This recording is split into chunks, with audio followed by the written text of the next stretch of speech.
मधु जीवन में कर आशा, अवधु मुए मुक्ति, गुरु कहे स्वार्थी, झूठा दे विश्वासा। ये संत कबीर का वचन है। संत कबीर ये कहते हैं कि जो कुछ भी प्राप्त होगा वह जीवित ही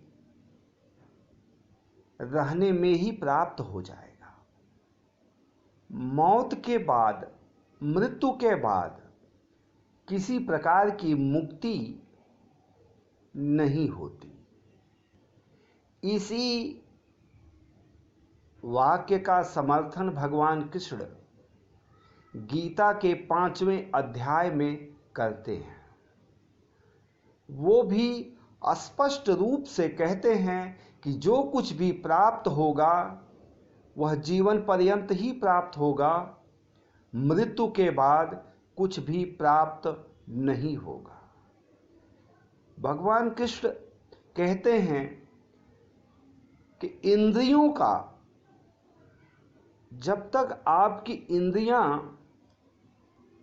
बाहर फैली हुई हैं, बाह्य जगत का स्वाद चख रही हैं, तब तक किसी भी प्रकार की मुक्ति या किसी भी प्रकार का परिवर्तन आपके व्यक्तित्व में संभव नहीं है।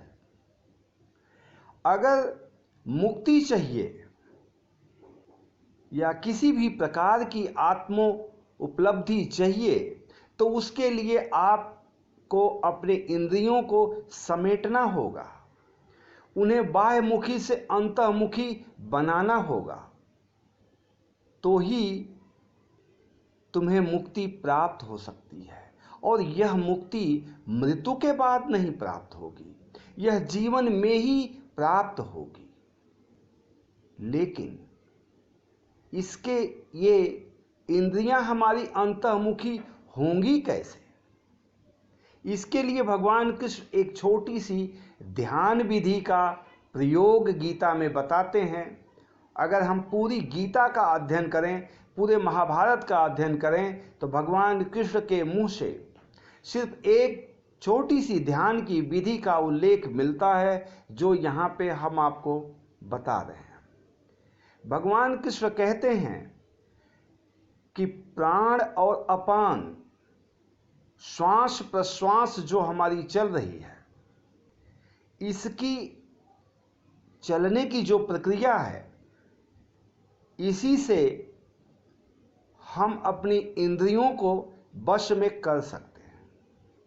वो एक सीधी सी ध्यान की विधि का उल्लेख करते हैं। उन्होंने कहा है कि अपने दोनों नेत्रों की जो ज्योति है, वो दोनों भावों के बीच में आप ले जाइए। दोनों भावों के बीच में ले जाने का तात्पर्य यह नहीं है कि आप दोनों भावों के बीच में आप वहां पे ध्यान कीजिए। उनका कहना सीधा है कि आप दोनों भावों के बीच से आप दृष्टि डालें, और वह दृष्टि जो हमारी नासिका है उसके ऊपर होनी चाहिए। नासिका का मतलब जो उसका ऊपरा सिरा है, उसके बिल्कुल समकक्ष पैरेलल होना चाहिए। कहीं ऐसा न हो कि उस दृष्टि से आप अन्य चीज़ों का अवलोकन करने लगें। सीधे अपनी दृष्टि को दोनों भावों के बीच में ले जाइए, वहाँ से दृष्टि को सीधे अपने नासिका के ऊर्ध्व शिखर तक ले जाइए, और वहाँ पे श्वास प्रश्वास, प्राण और अपान का अवलोकन कीजिए। सांस अंदर जाती है, फिर बाहर आती है, अंदर जाती है, फिर बाहर आती है। इस तरह से श्वास और प्रश्वास हमारी निरंतर चलती रहती है।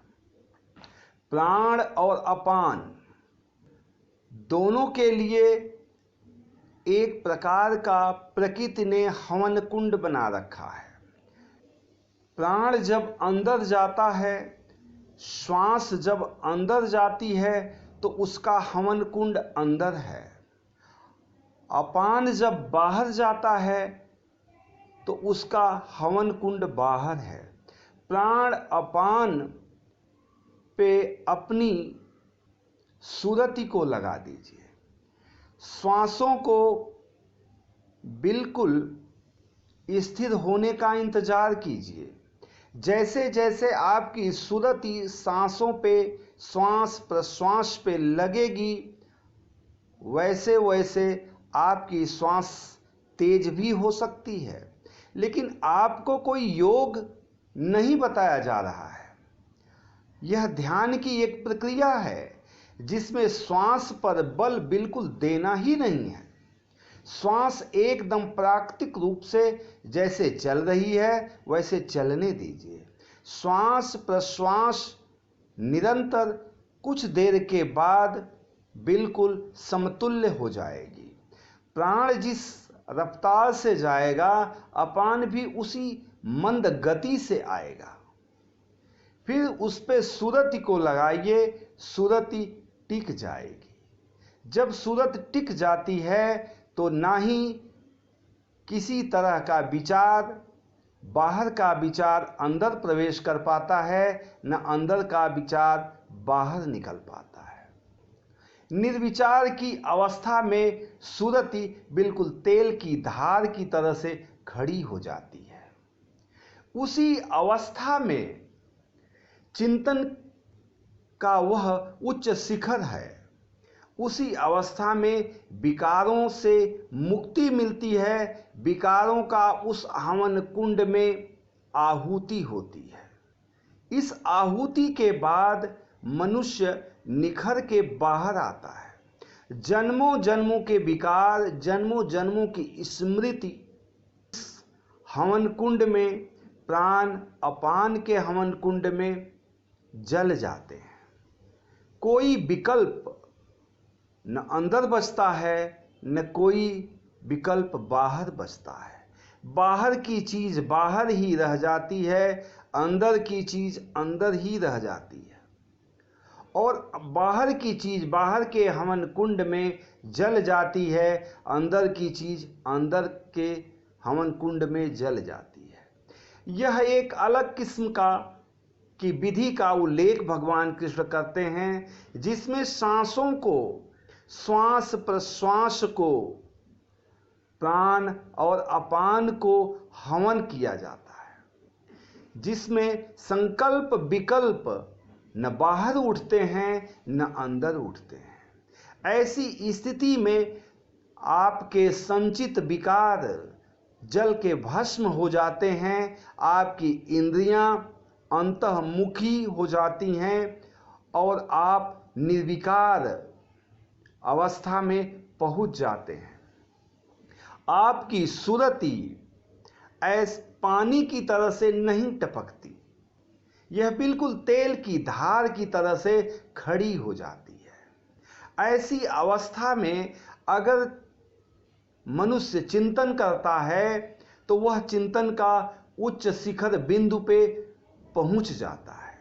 उसके सारे विकार नष्ट हो जाते हैं, उसके संचित पापों का विनाश हो जाता है। वह सतगुरु के चरणों में अपनी पुष्पांजलि अर्पित करने के योग्य हो जाता है। यहाँ भगवान कृष्ण कहते हैं कि अगर आप इस योग को करते हैं, इस ध्यान को करते हैं, तो ही आप एक योगी हैं। फिर बाह्य रमण आपका नहीं होगा, अंतः में आपका विचरण होगा। ऐसा व्यक्ति दोनों हवन कुंड में जलने वाली अग्नि से उसे एक शांति प्राप्त होगी। वह शांति स्वयं मैं हूं। उसी शांति में उसे सर्वस्व प्राप्त होगा। बड़ी छोटी सी विधि है, लेकिन जितनी सरल सुनने में लगती है उतनी सरल है नहीं। इसके लिए पूरी समग्रता के साथ आपको प्रयास करना पड़ेगा। भगवान कृष्ण जिस ध्यान की बात करते हैं वह ध्यान श्वास प्रश्वास प्राण अपान के हवन की बात करते हैं। और एक चीज, जब श्वास अंदर जाती है, जब श्वास बाहर आती है, इसमें एक ध्वनि का गुंजन होता है और यही गुंजन हमें हवन कुंड तक ले जाता है। बाहर भी गोविंद का हवन कुंड है, अंदर भी गोविंद का हवन कुंड है, प्राण भी हवन में जाता है, अपान भी हवन में जाता है।